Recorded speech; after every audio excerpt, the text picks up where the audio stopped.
Баршаңызға қайырлы күн достар. Бүгін сіздермен өте дәмді, нәзік десерттердің бірі меренговый рулет даярлаймыз. Мен бұрын сіздермен өз каналымда меренговый рулеттің рецептісімен бөліскен болатынмын.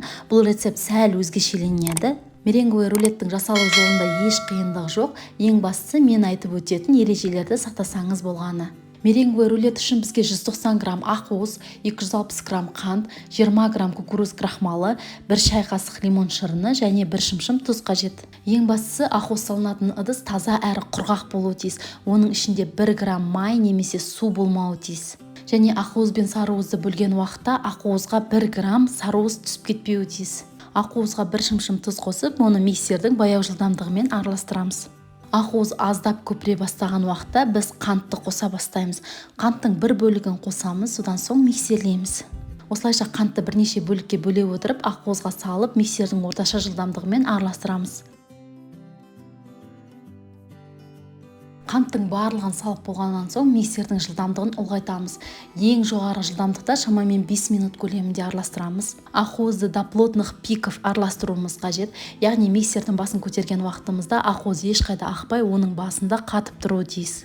Араластыру уақыты сіздің миксеріңіздің күшіне байланысты. Сондықтан миксердің басын көтерген уақытта, егер ақуыз ақпай қатып тұратын болса, онда араластыруды тоқтатамыз.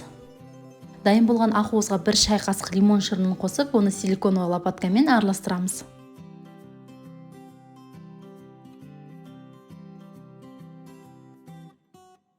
Келесі кезекте осы меренгамызға 20 грамм жүгері крахмалын қосып, оны силиконовый лопаткамен араластырамыз.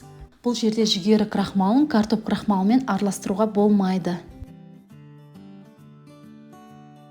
Келесі кезекте өзімізге ыңғайлы насадканы кондитерлік мешокқа саламыз. Мен закрытая звезда насадкасын қолдандым. Меренганы немесе кремді кондитерлік мешокқа салған уақытта ыңғайлы болуы үшін біз оны бір тереңірек ыдысқа кигізіп қоямыз. Содан соң меренгамыздың барлығын салып аламыз. Егер мен секілді арнайы насадканы қолданатын болсаңыз, видеода көрсетілгендей етіп пергамент қағазының немесе тефлоновый ковриктің үстіне меренганы сығып шығамыз. Арнайы насадка қолданбасаңыз, меренганың бетін шпательмен немесе лопаткамен тегістеп шықсаңыз да болады. Меренганы 140 градуста қызып тұрған пеште 30 минут пісіреміз. Келесі кезекте крем даярлаймыз. Ол үшін бізге 250 грамм творожный сыр, 50 грамм сахарная пудра, 90 грамм 33% сливки және 60 грамм фисташковая паста қажет. Кремнің жасалуы өте оңай, оны кез келгеніңіз жасай аласыз. Бір ыдысқа творожный сыр, сахарная пудра, сливки және фисташковая пастаны салып, барлығын біркелкі массаға айналғанға дейін миксерлейміз.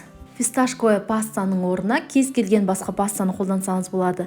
Мысалға арахисовый пастаны да қолдансаңыз болады.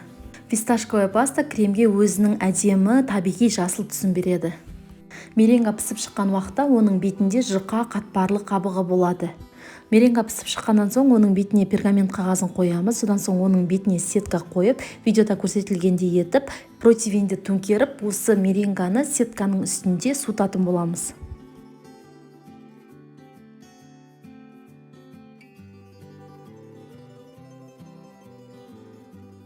Меренганы сетканың үстіне орналастырып болғаннан соң, оның астындағы пергамент қағазын алып тастаймыз. Меренга әбден суып болғаннан соң, оны сетканың үстінен аламыз. Содан соң оның бетіне кремімізді жағып шығамыз. Кремді бір тегіс етіп орналастыру үшін оған лопатка немесе шпательді қолдансаңыздар болады.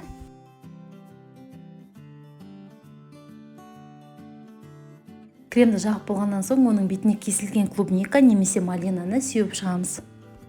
Меренговый рулетті астындағы пергамент қағазын көтеру арқылы ораймыз. Меренговый рулет пеште қатты кеуіп кетпеген жағдайда ол оңайлықпен оралады. Бетіне қалған кремімізбен әсемдеп, сәндеп шықсаңыздар болады. Меренговый рулетті дастарханға ұсынардың алдында міндетті түрде 2-3 сағатқа холодильникке салып қоямыз. Осымен біздің өте дәмді меренговый рулетіміз дайын. Сіздер де міндетті түрде жасап, жақындарыңызды қуантыңыздар. Мен өз каналымда сіздермен әртүрлі ерекше тағамдардың, торттар мен десерттердің мастер-классымен бөлісемін. Сондықтан міндетті түрде менің каналыма тіркеліп, жаңа рецепті жіберіп алмас үшін қоңырауды басып қойыңыз. Менімен бірге болып, менің каналымның дамуына үлесіңізді қосып жатқаныңыз үшін сізге алғыс айтқым келеді.